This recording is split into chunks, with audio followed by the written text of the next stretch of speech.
Good afternoon. I, on behalf of ITAT Bar Association Chandigarh, welcome you all for this third web seminar. Today, we have Sri Prakshit Agarwal ji as speaker for the day for our master class. I thank you all for your continued support in our initiative. Now I request Sri T.N. Singla ji, President of our bar, to formally introduce the guest speaker as well as to start the proceeding of today's seminar. Sri T.N. Singla ji. Thank you, Ashok ji. Shri Prakshit Agarwal is today going to advise us about the Vishwas Se Vivad scheme, which is very important, and the department is taking it very seriously. In the first week of the April, the chairman CBDT along with President ITAT and other members of the ITAT and various bars of the India organized one webinar in which it was discussed in detail, and thereafter Girish Ahuja ji has also deliberated on this issue. Today we have with us Shri Prakshit Agarwal ji. He is an executive member of our bar. He is partner of Rupesh Prakshit and Associates. He qualified in 1999 and still he is in the practice from 1999, and he is practicing at the ITAT level right from the AO to CIT appeal and ITAT. So today's seminar, I want to tell one thing before that. Once you start the seminar, Prakshit ji, I am taking your time. The last time when I attended the seminar with the chairman CBDT and ITAT president and all members of the ITAT, it was discussed that FAQ was released by the CBDT before the bill was passed. So what is the sanctity of that FAQ which was earlier issued by the department before passing the bill? So the chairman CBDT was agreed to me, and he said, okay, we will come with the new FAQ with the detailed features and detailed answers and whatever are the questions of the members and public at large. So I would request that after the seminar, if anybody is having question which is not answered today or discussed today, or for which he is having some query, the member or participant can send me the query or question, which can be forwarded directly to the CBDT chairman for the inclusion of answer of that question in the FAQ to be released by the CBDT. I think it would be released within the after the lockdown within few days. With this, I request Shri Prakshit Agarwal to start today's deliberation in the third webinar organized by our ITAT bar. Thank you very much. Thank you, Singla sahab. Worthy President of the ITAT bar, respected Shri Singla sahab, other office bearers of my ITAT Bar Association Chandigarh, respected seniors, my professional colleagues, and my dear friends. At the outset, I would like to compliment and at the same time congratulate our bar in initiating a very novel and a brilliant idea of dissemination of knowledge through these by conducting these webinars, and especially in this lockdown period. At the same time, I would also like to thank the bar in providing me an opportunity to speak on this subject and give my views on this new topic of Direct Tax Vivad Se Vishwas scheme. Now coming to the topic that has been assigned to me for the day, is Direct Tax Vivad Se Vishwas scheme. I have divided my deliberation into 4 parts. First part I have devoted to the, briefly I will be touching upon the legal issues involved in this Direct Tax Vivad Se Vishwas scheme. Then I will be touching on the FAQ that has been initially released by the CBDT on 4th of March, and that has been ratified yesterday itself by the CBDT. And as Mr. Singla has pointed out, that the validity of that earlier circular 4th of March has been addressed here by the circular number 9 of 2020 released yesterday. And then on the third front, I will be touching upon various opportunities, various queries which the professionals as well as the assessees are facing. I'll be giving my views on those issues. And on the fourth front, I'll be in the firing line from all my professional colleagues and from the seniors about the queries and about the questions that they want to pose to me. Now, starting with the legal issues involved in this. Firstly, this Vivad Se Vishwas scheme was introduced in Lok Sabha on 5th of February 2020, which was passed by Lok Sabha with certain amendments on 4th of March. Then on 13th March, it was passed by Rajya Sabha. Then on 17th March 2020, it received the assent of the Honorable President. Then on 18th of March, rules were framed. And on 19th of March, the forms and the procedures for e-filing were notified by DGIT systems. Then due to this lockdown on 24th of March 2020, a press release was made by which the due date of 31st March was extended till 30th of June, and other relevant dates of payment have also been extended. Then on yesterday, that is on 22nd of April 2020, the earlier FAQ circular number 7 of 4th of March 2020, that has been superseded by circular number 9. Then 3 or 4 schemes which have come up in the past, also similar schemes. 1975 a VDAS was announced. Then 98 KVSS was introduced. And in 2016, DTDRS, Direct Tax Dispute Resolution Scheme 2016 also came into being. And in indirect tax side in 2019, SVL DRS also came. So 2 schemes, 98 and 2016, are quite relevant to our direct tax matter. In respect of 2016, we have not witnessed much of litigation in the courts, but in respect of 98, there was tremendous litigation and went up to the Supreme Court also, and we have the benefit of certain issues through settled issues through that scheme also from the various courts. So I'll be touching upon 1 or 2 judgments from that scheme also, which would be relevant for this present scheme.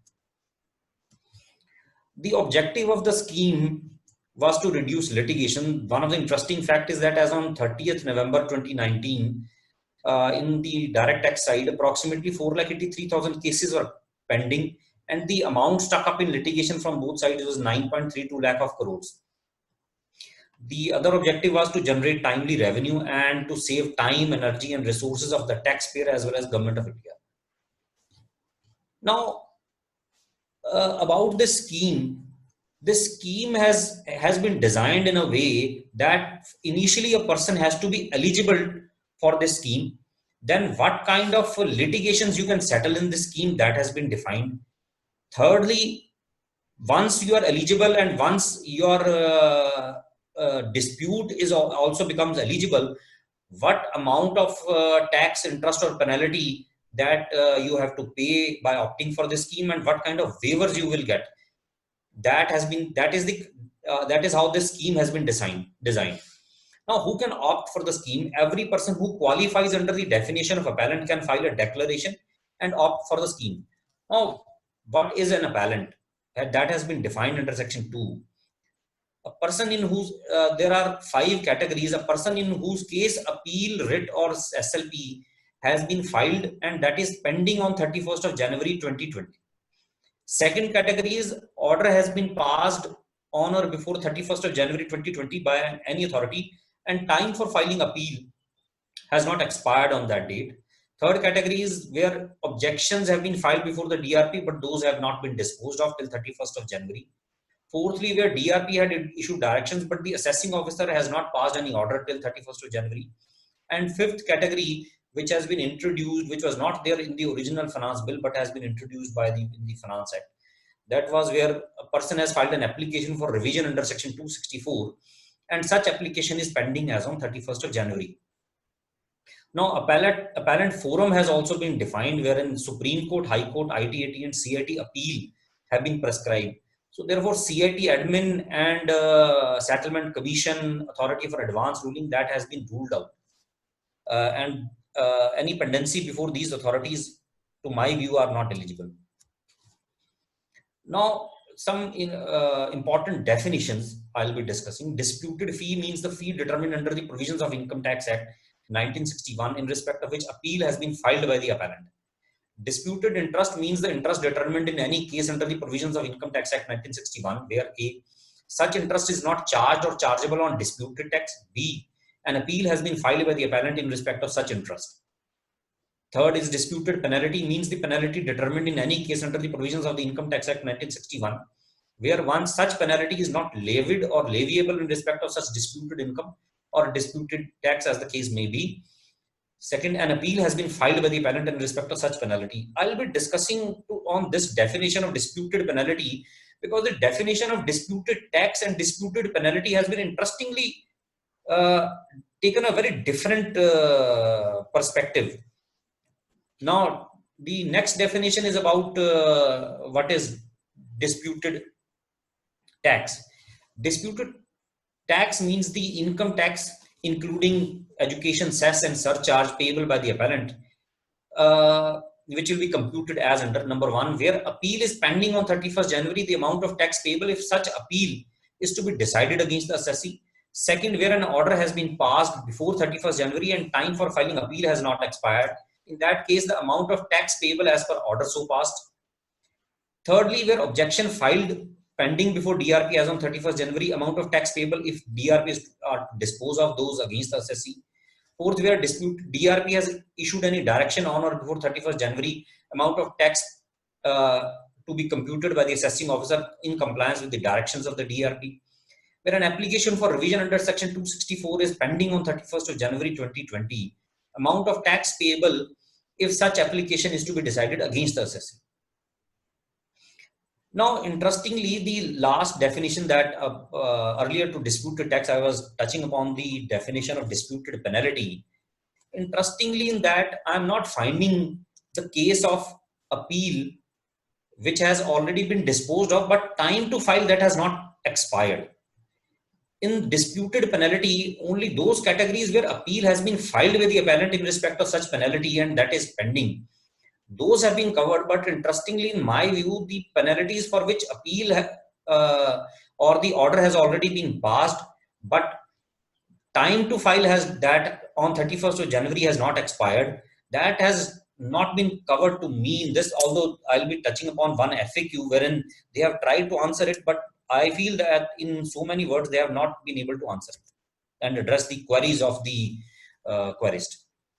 Whereas in this disputed tax, definition of disputed tax, all those issues of pendency of the appeal on 31st, pendency of the right of the assessee to file appeal before 31st January, that has been addressed. Now, next at the bottom is where this issue was also added while passing the Finance Act, where enhancement has been done by the notice for enhancement has been given by the CIT appeal under section 251 on or before 31st of January. In that situation, the tax that is payable on that, the quantum on the enhanced and notice for enhanced income, that can also be covered in the scheme. That is also eligible. Now, the next leg is the amount payable by the declarant as per section 3 of this VSV Act, if appeal is by the assessee. In first category, if the tax area is aggregate of disputed tax, interest chargeable or charged on such arrears, and penalty leviable or levied on such tax. If the amount is to be paid before 30th of June 2020, then 100% of the disputed tax, that is without taking into consideration interest and penalty. If the amount is to be paid after 30th of June 2020, then 110% of the disputed tax. Now, of course, the outer limit date has not yet been notified till which we can pay this, But since the last date to file the declaration has been notified as 30th of June, and the CIT is to give is to issue certificate in Form 3 within 15 days. So the outer limit will definitely within July itself, as I feel. Otherwise, if the CBDT decides to extend this for further period. Now, second category is where the searches have been conducted and the assessment relates to a search matter. Then 125% of the disputed tax, if it is to be paid till 30th of June. And in case if the assessee opts to pay it after 30th of June, then 135% of the disputed tax. Then the third and residuary category is the related to disputed interest or disputed penalty or disputed fee. Herein, the assessee, if he opts to pay till 30th of June, then 25%, and if he opts to pay after 30th of June, then 30%. Herein, no differentiation has been made whether it's a case of a search matter or a non-search matter in case of disputed interest, penalty, or fee. Now, now taking a next situation where the appeal is by the department, then the above table that I have just presented, all the amounts would be halved, and say where the 100% the assessee had to pay in his own appeal, now he has to pay 50%, and where he had to pay 110%, he had to pay 55%. Now, moving forward, there are 5 ineligibilities which have been prescribed through Section 9 of this Act. First is in case of an assessment where assessment has been framed in a search case and the disputed tax exceeds 5 crores per assessment year. Those particular years are not eligible, and other years would be eligible where the tax effect is less than, disputed tax is less than 5 crores. Cases in which prosecution under Income Tax Act 1961 has been instituted before the declaration. Now, this question has been taken in question FAQ number 22 of the original circular, and the circular that was released yesterday that has addressed one more issue in this. That is the only amendment that they have carried out in the circular that they released yesterday. I'll be touching upon that amendment also. Then tax arrear in respect of cases relating to undisclosed income arising from a foreign income or undisclosed asset located outside India.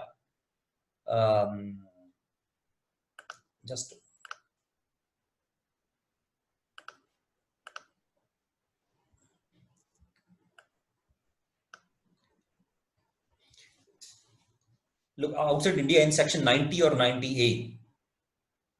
Fourth is person against whom an order of detention has been made under the provisions of COFE POSA on or before the filing of declaration. Then in respect of which prosecution has been instituted for any offence under IPC, Unlawful Activities Act, NDPC Act, Prevention of Corruption Act. Then 2 acts are relevant for us, PMLA and Prohibition of Benami Property. So if any proceedings against any person have been instituted before the filing of his declaration in respect of these 2 acts, PMLA and Benami Property, then that assessee is not eligible in entirety for any of his issues. Now, refund provisions under the scheme. Section 7 deals with it. Explanation to Section 7 provides that only if any amount has been paid under normal tax proceedings before filing declaration under the scheme, the payment exceeding the amount payable as per Section 3 as in the above table shall be refunded. Now, Section 7 provides that any amount paid in pursuance of a declaration made under the scheme, no amount shall be refunded under any circumstances except the above.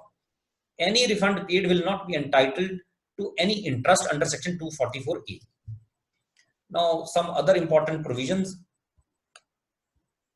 Immunity, Section 6 clearly states that designated authority cannot initiate any proceedings in respect of tax arrear, impose or levy any penalty, charge any interest in respect of any tax arrear.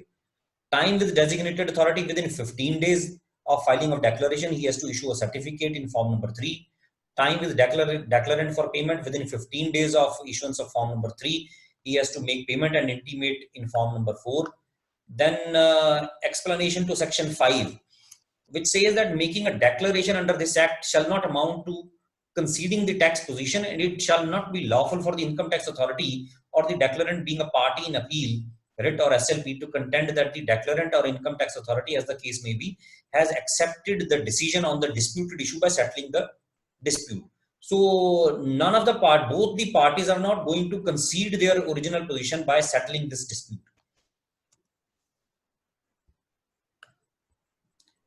Now, regarding the loss cases, unabsorbed depreciation cases, and MAT credit matters, where the dispute relates to reduction in loss or unabsorbed depreciation to be carried forward under the Act, the declarant has been given two options.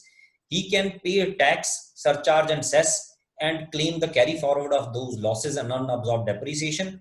Else, he forgives his right to carry forward that loss or unabsorbed depreciation, and in that situation he is not required to pay any tax or surcharge or cess. Then in case of if the appeal in the case of these loss cases is by the department, then 50% in both the situations would apply. Now in case of such cases, it will be increased by 25%, these loss cases. Now the procedure part, Form 1, first of all, the Form 1 is to be filed by the declarant. This is a declaration form. Then the Form 2 is to be appended to it along with Form 1. Then Form 3 is to be issued by the designated authority within 15 days from the date of declaration filed by the assessee. Now this declaration has to be filed electronically. There have been given two options. One is through digital signature and other is through e-verification code method, where the assessee such an assessee where his ITR can be filed through e-verification mode. He has been given an option to file the declaration through e-verification code. Otherwise, he can only file it through digital signature. Then form number 4 is to be furnished after the receipt of this Form 3 issued by the designated authority. Then form number 4 is to be furnished by the declarant, wherein he has to intimate that he has already paid the demand intimated to him, and proof of withdrawal of appeal is also to be given in this. Then form 5, wherein the final certificate will be given. No time limit for passing of this order has been so far given by the in the provision.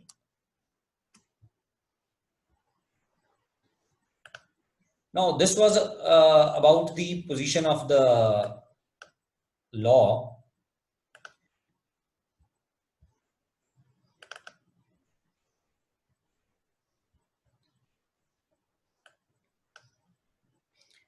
Now, I'll be touching upon some important questions which have been addressed by the CBDT in the FAQ. Now, one question which our worthy president of the bar had raised at the very start of the proceedings is regarding the validity of this circular.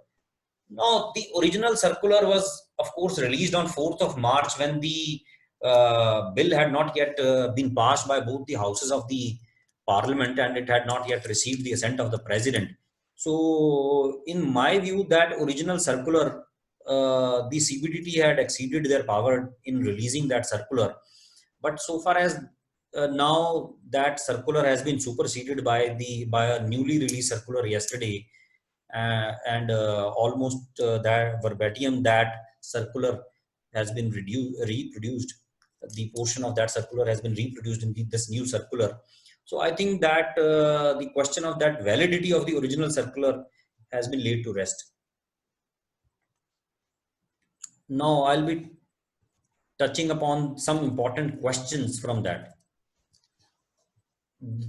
This circular, through which these certain questions have been addressed by the CBDT, it was originally released on 4th of March and now superseded by 22nd of April. The first question that they have addressed is which appeals are covered under the Vivad Se Vishwas scheme. All the appeals which are pending before the appellate forum, that is CAT appeal, tribunal, high court or Supreme Court, and writ petitions pending before High Court or SAPs pending before Supreme Court as on 31st of January 2020 are covered. Cases where order has been passed but the time for filing appeal under Income Tax Act against the order has not expired as on the specified date are also covered. So this is the coverage that they have explained. Now, next important question is an appeal has been filed against the interest levied on assessed tax. However, there is no dispute against the amount of assessed tax. Can the benefit of Vivad Se Vishwas be availed? the CBDT has answered this favorably to the assessees that this kind of litigation can also be settled. I have also come across one or two situations wherein the assessee had filed, in case of search matters or survey matters, the assessee had filed the return belatedly and had raised the objection about charging of interest on the grounds that the relevant seized documents have not been provided to him in time, and therefore he could not have filed the return in time. Therefore, interest under 234 ABC cannot be charged on him. But the assessing officer has charged, and in some cases that is the only question which is under challenge before the appellate authorities. In my view, even that kind of interest is eligible for this scheme. Not only the interest which has been charged on a disputed tax or on the addition, but even on the returned incomes, that kind of those kind of interests are also eligible under the scheme in my view.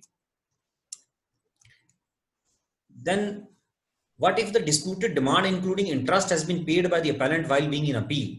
They have also answered this, that he will be granted refund, and although without interest under 244A. Then can the benefit of Vivad Se Vishwas be availed if a search and seizure action by the department has been initiated against a taxpayer?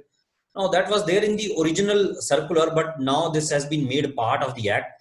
One thing that they have addressed in this is that where in case of search matters where disputed tax in some years is beyond 5 crores and in some it is less than 5 crores. The cases, the years wherein the disputed tax is less than 5 crores, those years are eligible, and beyond the years wherein the disputed tax is more, those are not eligible. Now, next question is quite important for all of us. That is question number 7.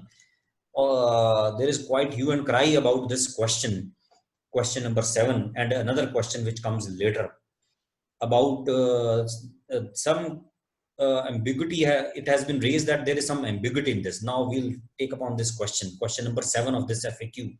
If assessment has been set aside for giving proper opportunity to an assessee on the additions carried out by AO, can he avail the Vivad Se Vishwas with respect to such additions?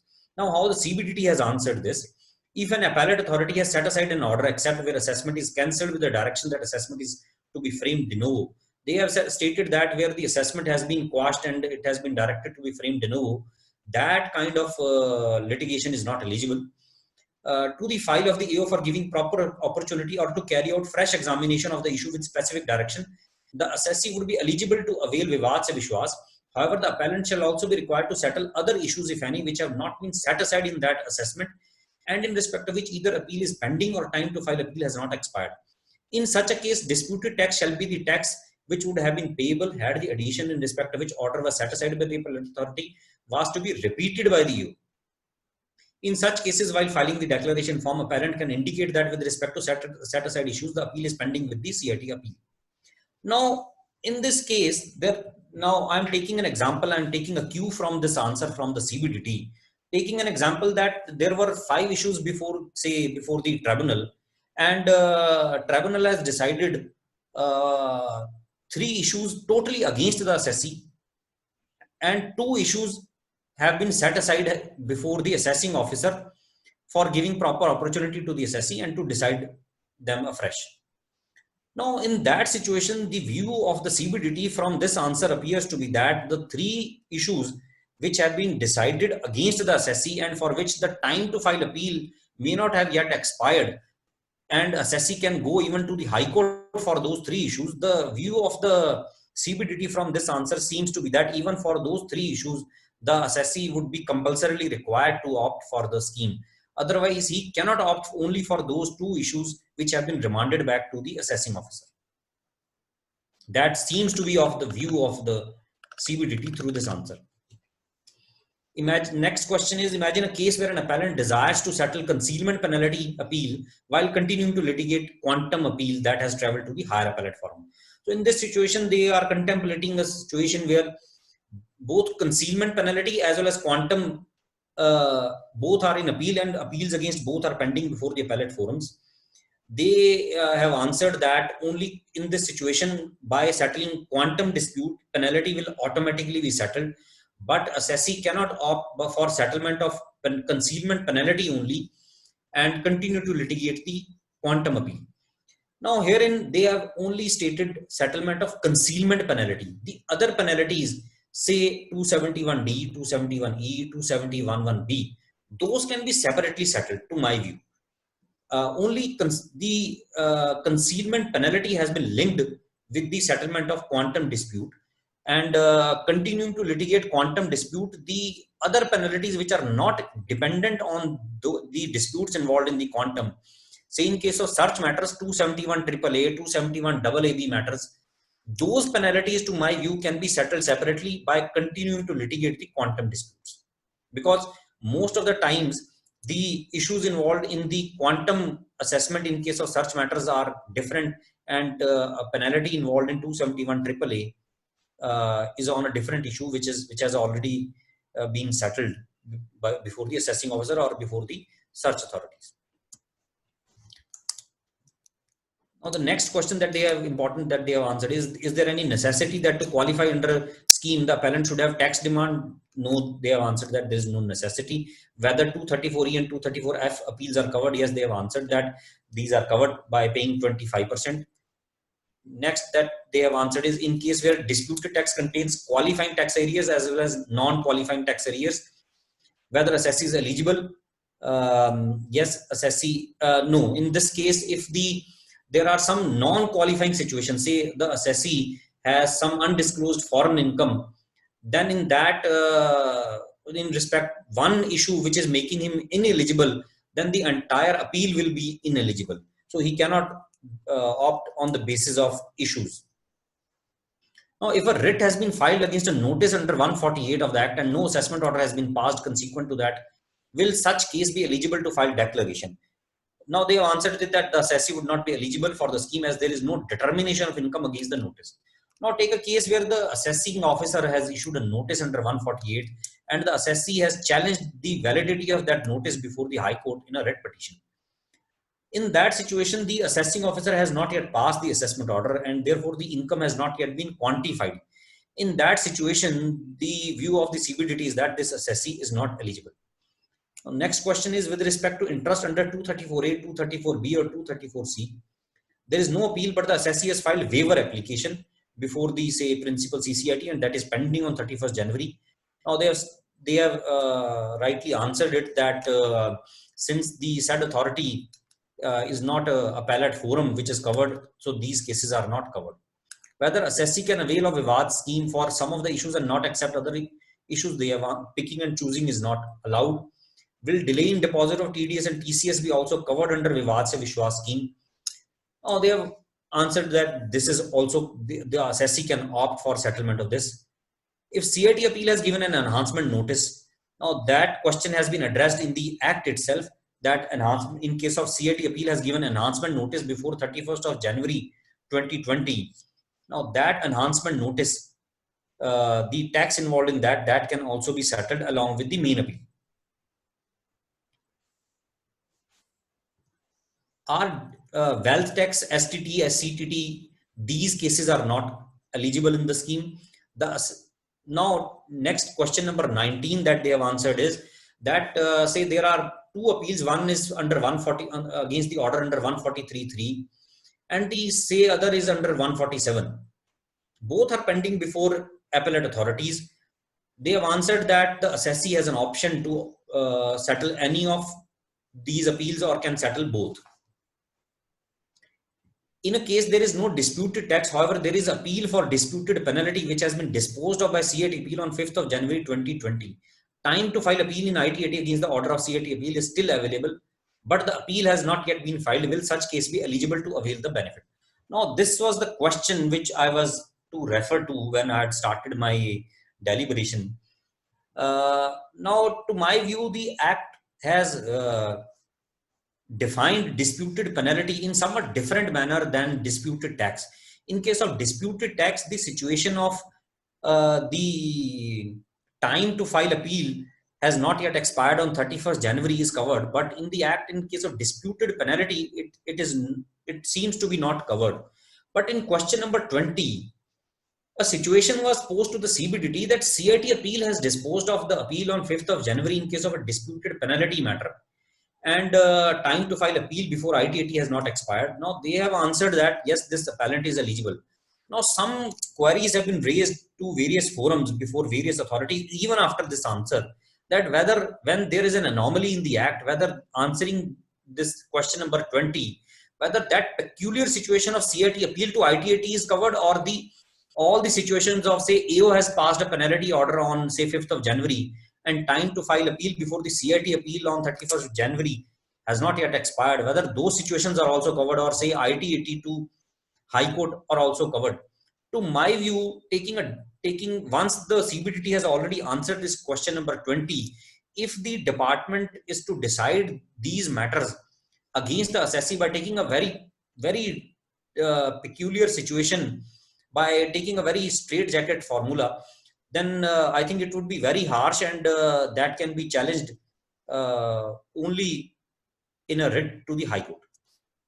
So in my view, those cases are also eligible by virtue of the answer by CBDT in this question number 20.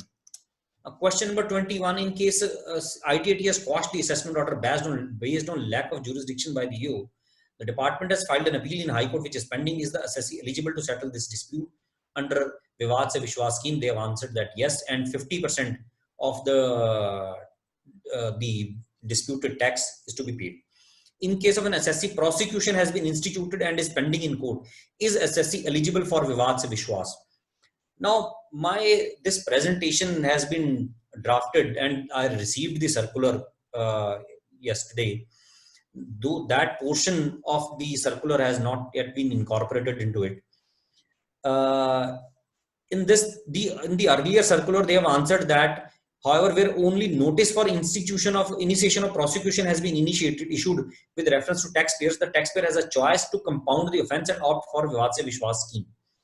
Now, in the circular that they have released yesterday, only this question number 22 has been answered somewhat differently, and it has been elaborated, and rightly so, because there were certain concerns from various professionals and from various assessees also.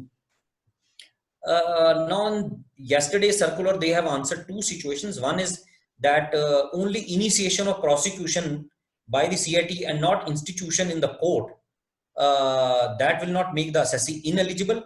And secondly, where prosecution for that very year was initiated, instituted, and the assessee has already got that compounded, so that makes the assessee again eligible for the scheme. So that they have answered yesterday. Now, if appeal is filed before High Court and is pending for admission as on 31st of January, whether case is eligible, they have answered it yes. Pendency of admission is no hindrance in eligibility. In case appeal or arbitration is pending, but a rectification is also pending with the AO, which if accepted will reduce the total assessed income. Now, this is another question which has been the bone of contention with all of the assessees and all of the professionals. The pendency of the rectification. Now, I would take 4 situations into this question. Say assessing officer has passed the order and the assessee has already filed an appeal, but at the same time he has also filed a rectification application which is pending on 31st of January. And before filing of declaration, but after 31st of January, say the assessing officer disposes of that rectification application and decides that rectification in the favor of assessee and reducing the tax litigation. So in question number 25, they have answered that the assessee can settle the dispute on the reduced tax situation. Now, there are 3 other situations. Say the assessee has not yet filed the rectification application on 31st of January, though time to file that rectification application has not yet expired. Now, if the assessee files that after 31st of January, and will that be taken note of? Then third situation could be that the issues in the rectification application are there in the appeal also. So these are 1 or 2 rectification related issues, and I have been told by 1 or 2 seniors from the Delhi also that the department had been already been given directions to their lower authorities by the CBDT that rectification applications, whether filed earlier to 31st of January or after 31st of January, those have been directed to be disposed of by the assessing officer before filing of declaration by the assessee, and they have been directed to dispose them off at a very fast pace, so that the litigation relating to the rectification matters are settled. So that's a very positive trend in this. Now, question number 26, reference to question number 5. How will disputed tax be calculated in a case where disputed demand including interest has been paid by the assessee while being an appeal? In that case, they have stated that interest will be totally waived and he will get the refund for that amount. Now, next question, question number 7. Now, that is also a very important, where the set aside by the tribunal or by any appellate authority to the assessing officer, that was addressed. So, to me, in this question number 27 and question number 7 that they have answered, to me, seems to be some anomaly and there seems to be some ambiguity in the answers to these two questions, question number 7 and 27. Refer to question number 7. How will disputed tax be computed in a case where assessment has been set aside for giving proper opportunity to an assessee on the additions carried out by the EO? Please refer to question number 7 to illustrate. Return of income was filed by the assessee. The tax on returned income was 10,000 and interest was 1,000. The amount of 11,000 was paid before filing the return. The EO made two additions of 20,000 and 30,000. The tax including surcharge on this comes to 6240 and 9360 and interest comes to so and so. CIT has confirmed. ITAT confirmed the first edition of 20,000 and set aside the second edition to the file of EO for verification with a specific direction. Assessee appeals against order of ITAT with respect to first edition or has not filed appeal as time to file appeal not expired. The assessee can avail the vivad if declaration covers both the editions. In this case, disputed tax would be sum of disputed tax on both the editions, that is 6240 and 9360. Now, if we, on a meticulous basis, if we compare both the answers, to me it appears there seems to be some anomaly in both the answers. Now, question number 28, what amount of tax is required to be paid if an assessee wants to avail the benefit of scheme? In this, they have answered as I have reproduced my table in my PPT that 100% of disputed tax is to be paid in case of a normal assessee and 125% in case of a search assessee, and all other percentages have been prescribed. Now, next question is TDS related matters, where assessee settles TDS appeal or withdraws arbitration under section 201 as deductor of TDS, will credit of such tax be allowed to deductee? They have answered that yes, that will be allowed, but very unfortunately they have stated that the credit of that TDS to the deductee will be allowed in the year of settlement by the deductor. That is very unfortunate part, that with no fault of the deductee and total fault on the part of deductor, say the issue pertains to assessment year 13-14, deductor has not deducted, deductee has been raised the demand along with interest, and now deductor settles that in say 2020 in the scheme. Now they are saying that the deductee will be allowed credit, but only in the year of this. So they have stated that the interest will have to be paid by the deductee. That is very unfortunate part, but as so that they have answered, and I'll be forwarding some of my views, some of the problems that the assessees are also facing, that this deductee issue. I'll be forwarding those peculiar matters to the our president of the bar and also to the seniors, so that these matters can be taken up at the higher forum. Next question is, where assessee settles TDS liability as deductor of TDS under Vivad Se Vishwas, when will he get consequential relief of expenditure allowance under proviso to section 40 AIA? Now, in this, they have given another benefit to the deductor, as against in the earlier question, the benefit had not been given to the deductee. In this, they have answered that the deductor in respect of the 40 AIA matter,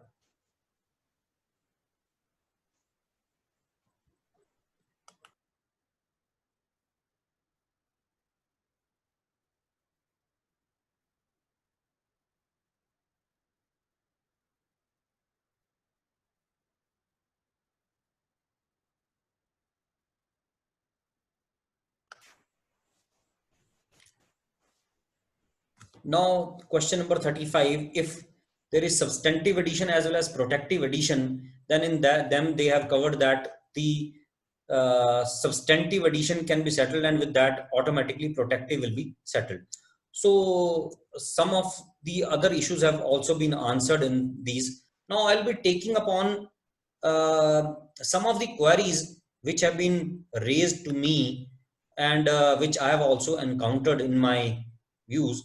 First of all, I have been conveyed that the queries of the participants be taken upfront, and then I can continue with the presentation. So if Mr. Nikhil can take up the queries, then I'll start with this last portion, last leg, on the issues that have already been flagged to me, and there are almost 50 issues which have not been answered in the FAQ, but I have prepared answers to those queries also. But first of all, we'll take up the live questions. Sir, we'll start off with the queries that have been received on our Google form. So at this point, I'd request Bhavya to kindly share the screen for all the questions that we've received so far in our Google forms. For all our participants, the standard procedure that we've been following across all our webinars, you're requested to use this raise hand function that is present in the participants tab of your screen. So you can raise your hand and we'll recognize all participants one by one so that the queries can be answered live as well. Now, first question is from Shri Arvinder Singh. Addition of share capital under section 68, assessee wants to opt for the scheme. Since company is paying tax on share capital, it becomes the income of the company. What will happen to shareholders if shares are transferred without consideration? 56(2)(10 may apply. What will be the implications as per books of the company? To addition of unsecured loan under section 68. Now, first question that he has raised. I feel that this is his second question. Answering to the first question, this has also already been flagged, and this was there in my the other portion of my presentation. Answer to this question is there. To my view, it would be difficult in case of share capital matters in the case of company, because that may tantamount to be that may invite double taxation. So, and secondly, the immunities under other laws like Benami law and PMLA, they have also not been provided. So my view, it would be very risky to opt for these kind of matters in the scheme, unless the CBDT answers to this in a favorable manner. Now, second question is addition of unsecured loan under section 68. Since company is paying tax under the scheme, it has to be transferred to P&L account, whether MAT provisions will apply. Since the amount gets credited to the P&L account, then that amount to me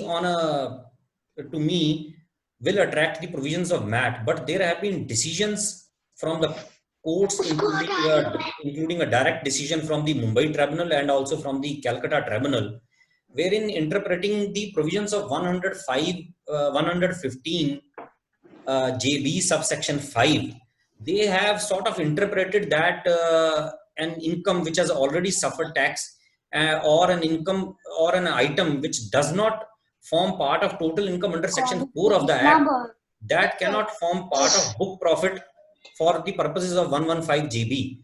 So taking benefit of those kind of judgments, one can take a position that MAT will not apply in these cases.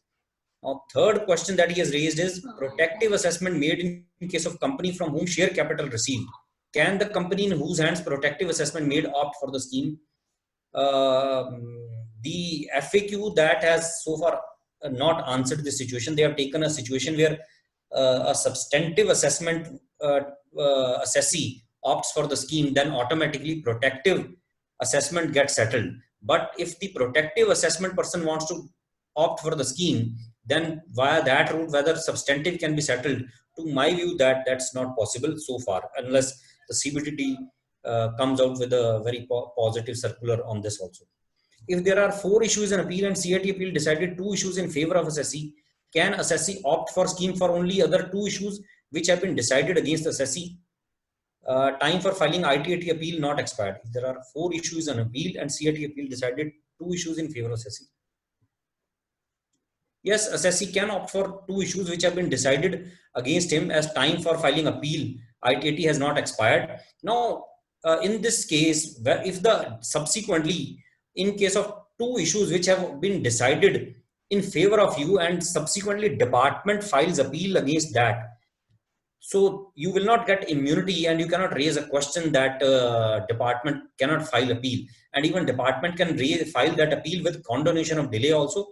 But if the tax effect in the department appeal is less than the prescribed limit, then it will be a favorable situation in your case. Then next question is from CA Mrs. Mahajan. Assessment order dated 31st of December 2019 has not been either received on portal or at the registered address. Further, the assessee got to know about passing of this assessment order in the mid of January 2020. Then the assessee approached the AO and demanded for his assessment order to file an appeal. In February, the assessee got the copy of the order. Can he avail the benefit under the scheme? Now, technically, appeal having been filed on after 31st of January 2020, most technically, this assessee is not eligible since the appeal itself has been filed on after 31st of January. But one view in these cases is that if the time to file appeal has expired earlier than 31st of January, assessee files appeal after 31st of January along with an application for condonation of delay, and the CIT appeal or any appellate or the higher appellate authority condones that delay before filing of declaration, then the filing of appeal relates back to the date of original expiry of appeal. And if the original expiry date is earlier than 31st of January, then one view is that these kind of assessees are also eligible. So to me, where the time to file appeal had expired earlier than 31st of January and you have filed appeal after 31st of January with an application for condonation of delay, my advice is that the delay should be got condoned from the CIT by a speaking order, and only then you would be eligible. Next question is from CA Pankaj Bhalla. Hello sir, I am facing practical problem in few cases. Kindly guide regarding one appeal is pending before ITAT against 263 order. In 263 proceedings, the matter was remanded to the file of AO to make inquiry with respect to say ₹100. The AO in consequential order made addition of say ₹10. No appeal was filed against the consequential order of AO under section 143.3 read with 263. Whether assessee can file VSV form for 263 matter and how will be quantification of dispute done in this case? To me, that 263 order passed by the CIT, unless CIT has himself quantified the income in his order, only in that peculiar situation and time to file appeal thereagainst has not expired before the ITAT, only in that situation you are eligible.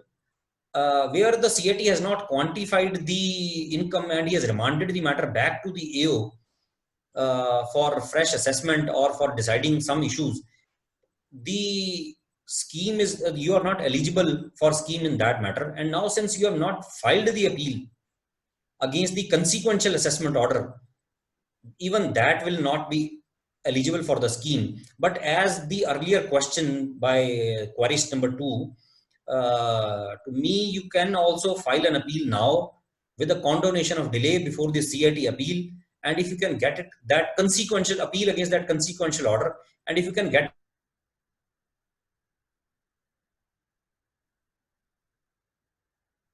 filing of the appeal with a condonation of delay, and if that delay gets condoned, then filing relates back to the original expiry date of the appeal. Now, next question that he has raised is one assessee wants to file VSV form for writ pending before High Court. The original order was passed by ITSC under 245D4, but in the form part B, column number 3, option of ITSC is not coming in drop down. During survey, the assessee made a surrender with, now this is the next question. Now, ITSC has not been prescribed as a forum appellate forum in the scheme. So in that way, you are not eligible. Not since your appeal, your writ is pending before the High Court.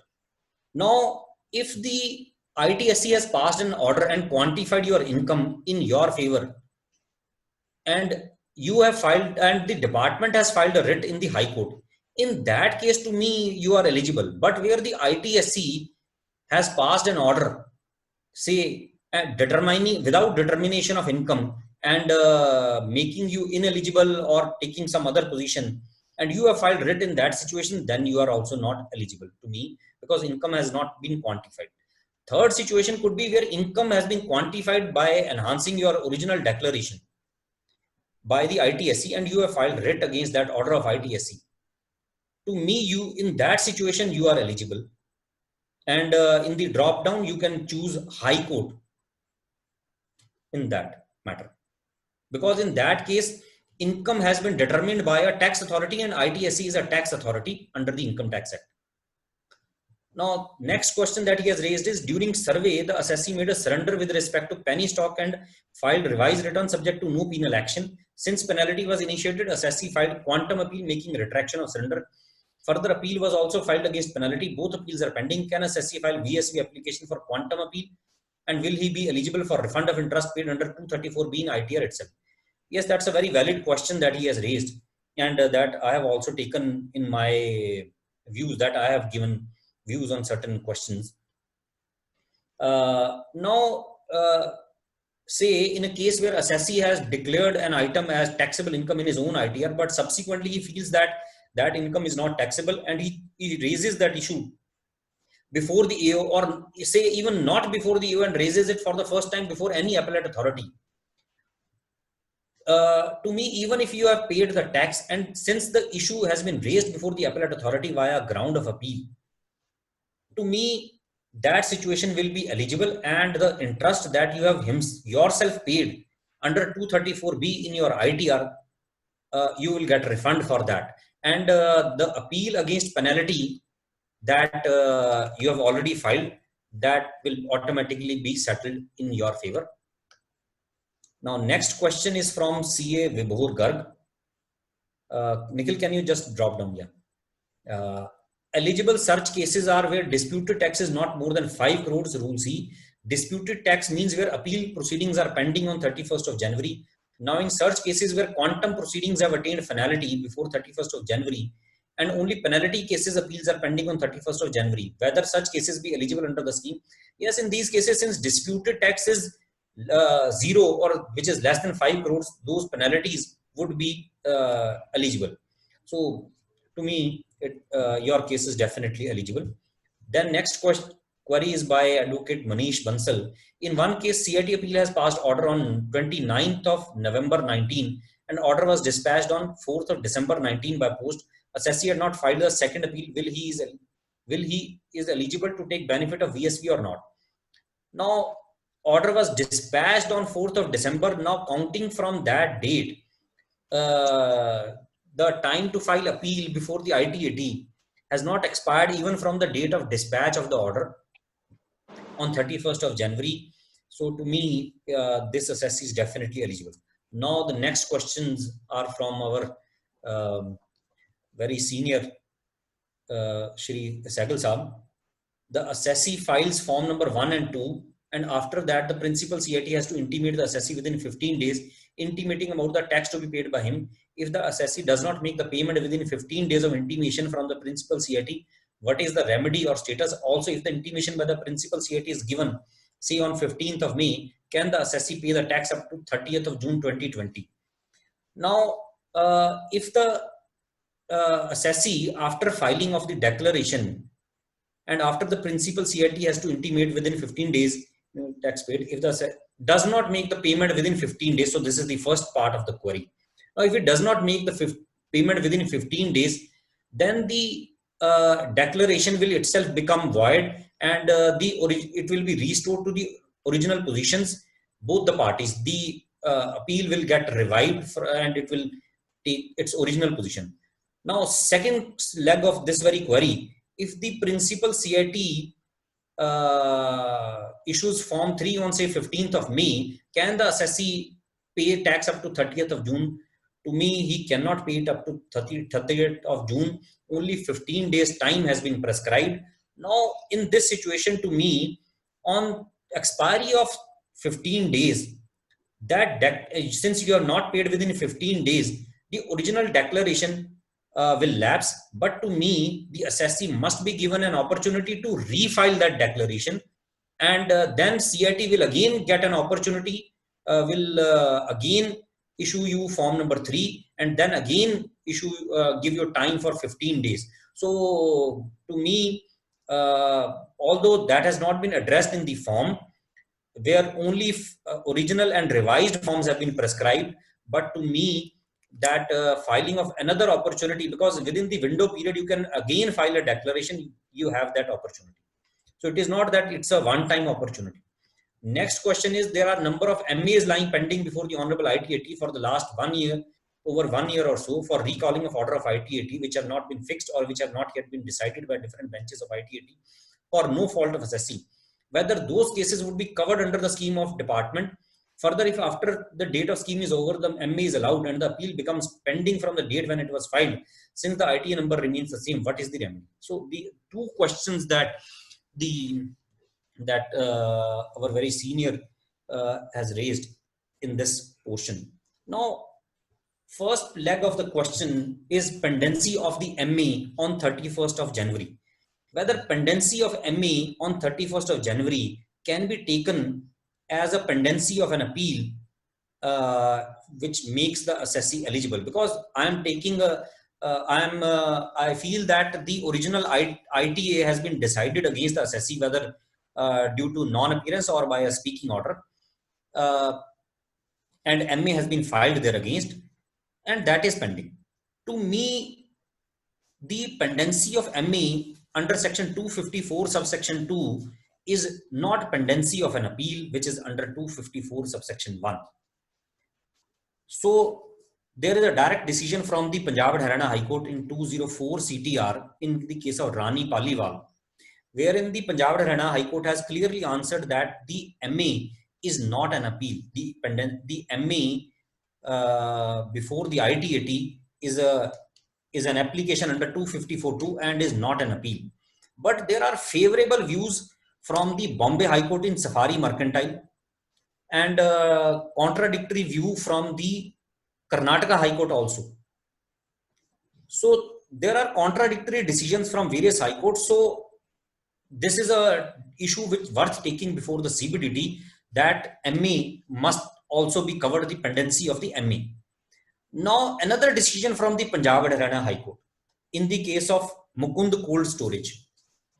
In that case, the view taken by the Punjab and Haryana High Court is that the time from filing of MA and time till decision on MA is to be excluded for the time to be considered for filing of appeal to the High Court against the original ITA order by the ITAT.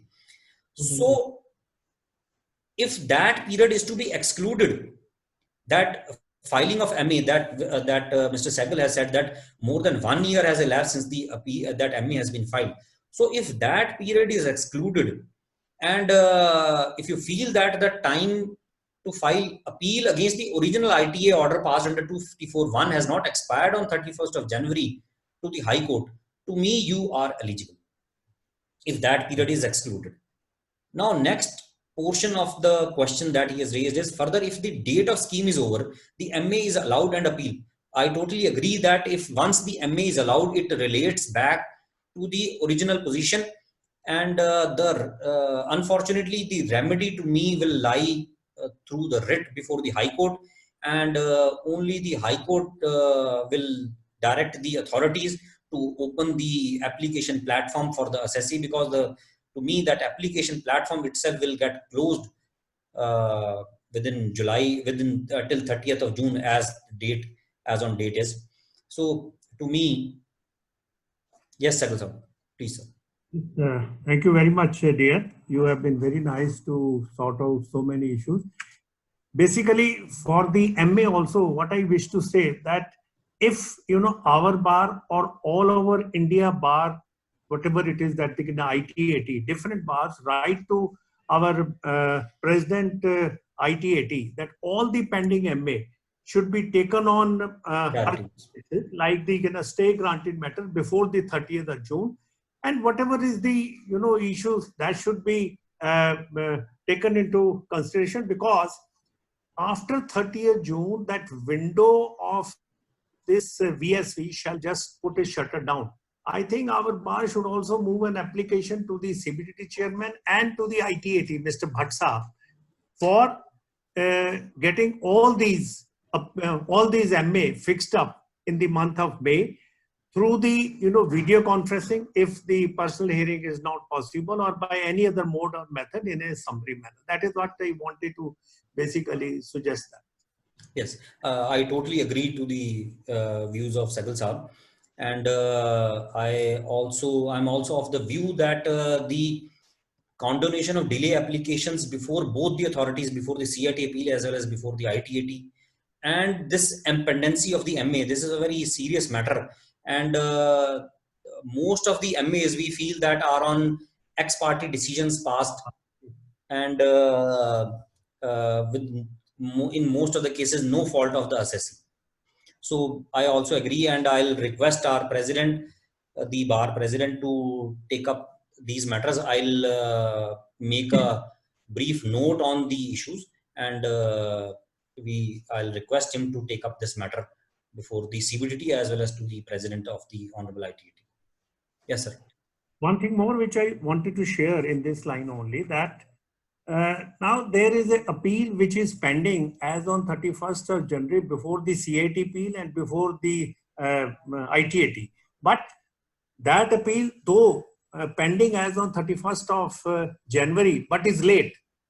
If supposing I opt for this scheme and later on it is you know, taken into consideration, because before the learned CIT appeal, there's nothing mentioned about the IT number.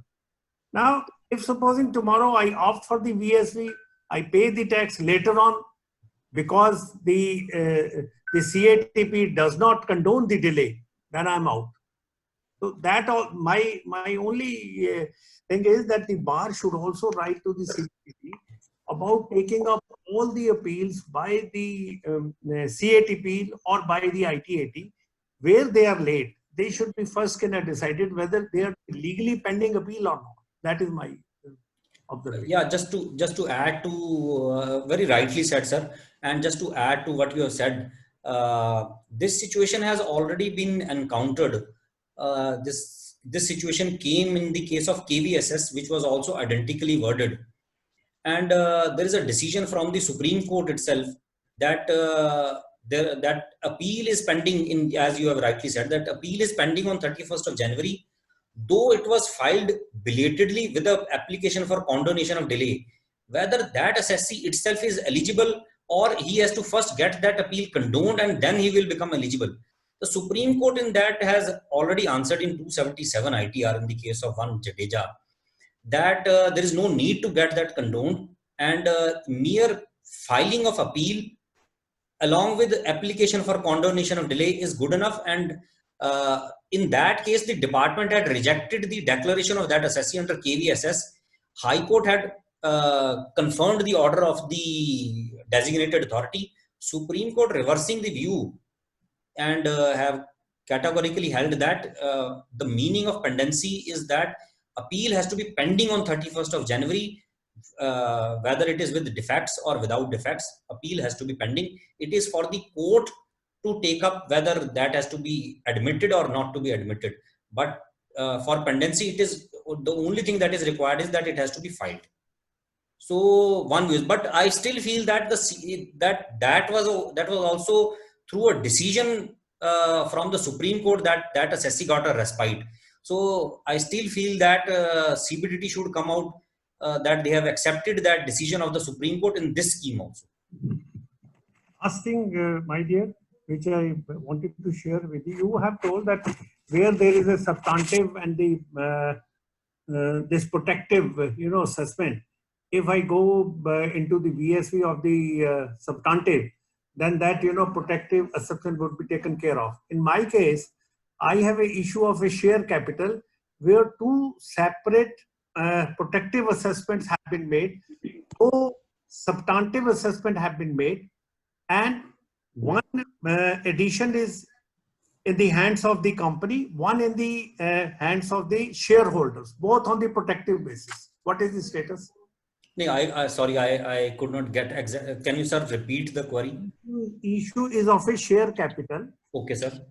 Addition have been made in the hands of the company on protective basis. Okay, sir.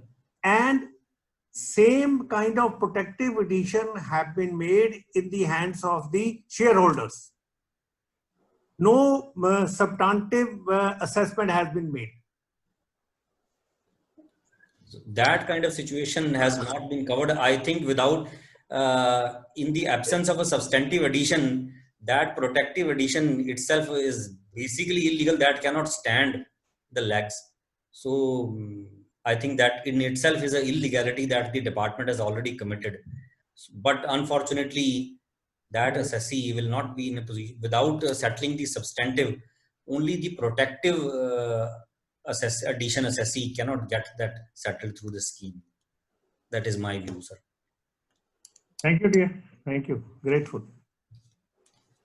Next question is from Mr. Nikhil Goel. I can see that this is exactly the same question which has been raised by Mr. Sehgal also. So, Nikhil, can you just scroll down the next query? So that is all. our questions that were received on chat. We're now recognizing Rakesh Kajlaji. Sir, you are unmuted. Yes. Parikshit ji, Yes, sir. an appeal filed by the assessee before the tribunal has been set aside Okay. to the CIT appeals with the direction to raise all the issues before the CIT appeals. Ji. Now the question is whether the tax is 50% or 100%. It is 100%, sir. It is 100%. Appeal of penalty 271(1)(c) is also pending before the CIT appeals. No, if that now with set aside by the ITAT, that quantum has been set aside to the CIT appeal, and Yes. penalty is originally pending for the first time before the CIT appeal. Yes. Now, if you settle the quantum by paying 100%, the penalty will automatically get settled. It automatically goes. Yes, sir. Thank you, Parikshit.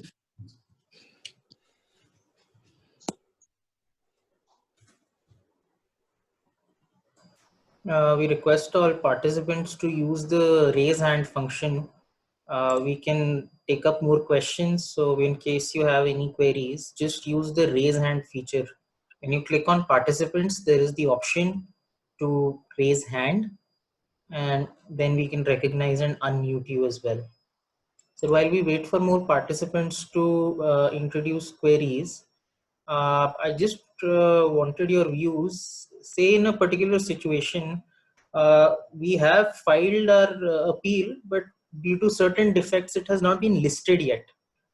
So, I mean, the filing has been done and we have receipt of filing, but the form specifically asks for appeal number. So would just putting our filing number be sufficient, or like what is the possible view? Like I hope these are not rejected merely because there is no appeal number yet.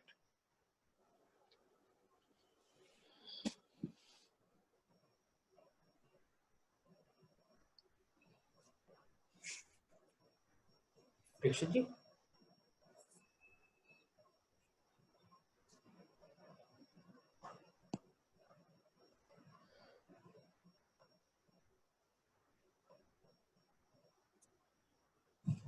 Sir, are you on the line, Parikshit ji?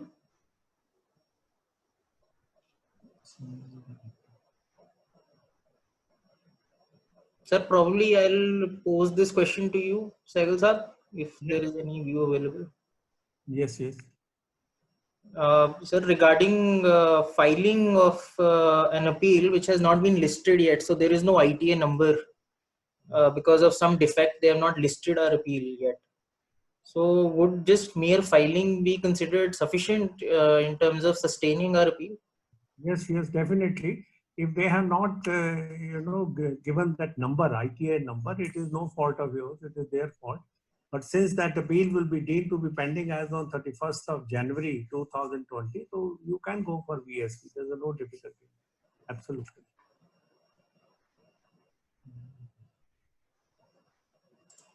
I think there is a question from CATN Technology as well. You can write to this office of the ITAT for getting the ITA number allotted, because those offices will be open on 3rd of May, hopefully. So there's no difficulty in that. You have the valid receipt, that is right. Hello. Yes, sir, please. Hello, Nikhilji, I want to make one addition to the reply given by Parikshitji.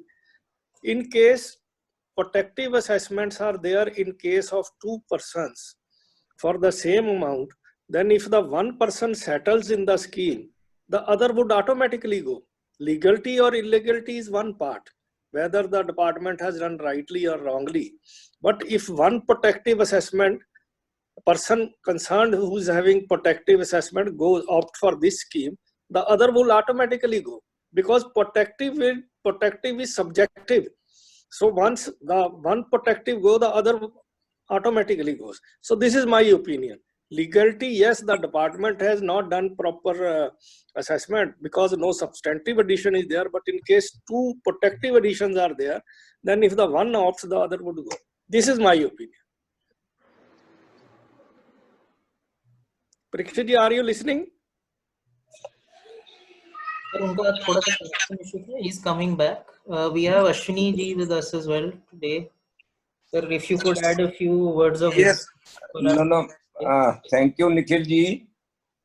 Good evening, everybody. Hello. Good evening. Am I audible? Yes, sir, 100%. Good evening, everybody. Firstly, I'd like to thank Parikshit ji for such a elaborate and I think thought-provoking discussion, because he has touched upon all the issues. But in my humble view, as Sehgal Sahab had put it, that if there are two protective assessments for the same edition, why should we opt at all? Because protective edition, they cannot press any demand. There has to be a substantive edition somewhere. Only that demand can be pressed. Because in case of a protective assessment, I don't think the department can press us for any demand. Because when they make a protective assessment, so the basic premise is that even in the eyes of the department, the income does not belong to that person. So my view, as with due respect, whatever Singla Sahab said, that if in one case I make a declaration, the other will automatically settle. In my view, we need not make a declaration in either of the cases. That in case tomorrow they make some kind of issue a notice under section 148 and make a third assessment in the hands of some other entity but Sehgal Sahab, if they make a separate edition as substantive in some other case, I don't think then merely making this offer can save us from that edition. Yes, I agree with Ashwini ji. Yeah, I also agree to that view. My point is legality of the assessment is one part. My suggestion is if one goes for the protective, if both persons are having protective edition and one opt, then another would be already settled. No, I am going a step further. I feel yes, I agree with you, sir. It is not legal. I fully agree with you. Yes, it may not be of any use to pay tax in that circumstance. Ji. I think we have a question from Tejmohan ji as well, sir. Parikshit ji, like there's an appeal which was heard in the last week of January, and the order has been uploaded on the portal on 7th of February 2020. In this case, we'll take it to be appeal pending. Order was passed. Order was pronounced on which date? on 7th of February. So it was, so in my opinion, it should be taken to be an appeal pending before CIT appeals. I just wanted to check out with you whether this will be taken. Once the order was pronounced on 7th of February and it was signed on 7th of February, before that date, even if hearing had been concluded, to me that is not an order on 6th of February. So on 31st of January, that appeal is pending. That's right. Thank you. On the position as on 31st of January, you have to file declaration according to that position. Right. Great, sir. I think those were all the questions so far for this session. I think it was really informative, especially considering we just got the circular yesterday with the updates. And I thank all the participants as well, because your participation makes it very useful for us to come up with new issues, learn more about what problems people are facing. I would like to tell you that we'll be taking up our next session on section 148, which is like, I think all members of our bar will agree that is one of the most favorite topics of ITAT as well. Most cases relate to 148 assessments. And this next session will be taken up by our very own president of the bar, CATN Singlaji, on Saturday. So we request you all to make sure and participate in that session. With this, I would request Tejmohan ji to kindly take over and present the. उनका एक time था announce कर दे Saturday का. मैं मेरा hello. Yes, sir. Hello. Nikhil ji. हाँ जी sir. हाँ जी सिंगला साहब, तुसी पहले बोलो. हाँ नहीं, माई पॉइंट वाज के वो सैटरडे का टाइम अनाउंस कर देना. Yes, sir. Saturday, 25th April at 12 noon. Okay. In the afternoon. Thank you. We will be taking up the session. Tejmohan ji, sir, please. All right, Nikhil. Good afternoon, everyone. I, on behalf of ITAT Bar Association, Chandigarh, wholeheartedly thank Shri Parikshit Agarwal ji for enlightening us on various issues relating to Vivad Se Shwas scheme. The scheme, as originally formulated, was not clearly understood, leading to various doubts, and as such, there were various FAQs which have come in as recently as yesterday.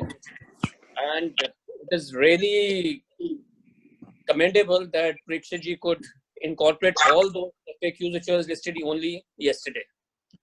At the same time, I would also like to thank all the participants who could join us at this continuing series of webinars, which is the initiative of our Chandigarh Bar Association.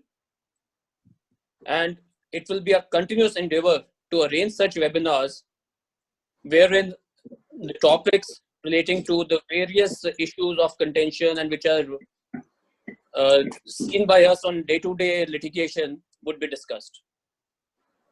All of you, please stay home, stay safe, stay healthy, and exercise regularly, both physically and mentally, to overcome this trauma of COVID-19 which we are all facing. Thank you so much, Parikshit ji. Thank you, sir. Thank you.